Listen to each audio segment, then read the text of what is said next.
गंगा, यमुना, सरस्वती, कावेरी, मंदाकिनी, नर्मदा, क्षिप्रा, सरयू, जितनी पवित्र नदियां हैं सब।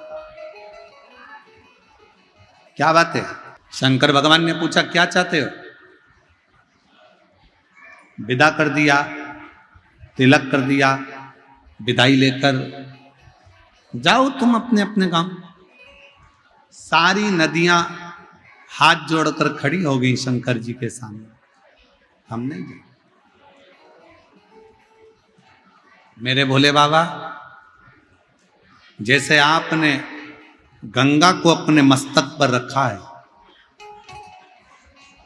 मेरे भोले बाबा जैसे आपने गंगा को मस्तक पर रखा, पार्वती को बाजू में रखा, अपने साथ में रखा, सारी पवित्र नदियां कर रही हैं हम नहीं जाना चाहते, हमको भी विदाई लेकर यहां से जाना नहीं है मेरे भोले बाबा, हमको भी आपके साथ रहना है। तो शंकर भगवान ने जितनी पवित्र नदियां थीं उन सब नदियों को कह दिया अगर तुम जाना नहीं चाहती हो मत जाओ। मेरा शिवलिंग जहां पर विराजमान होगा, समझिएगा जरा, देखकर समझिएगा, ये जलाधारी है और ये जलाधारी और यहां से पानी बहता है, ठीक है? ये शिवलिंग है। शंकर भगवान ने कहा पवित्र नदियों से कि तुम कह रही हो कि हमें जाना नहीं है, हमें अपने साथ में रखो।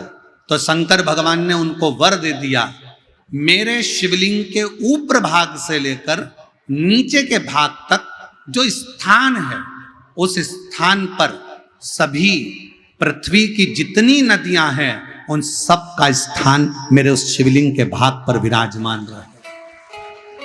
पवित्र नदी।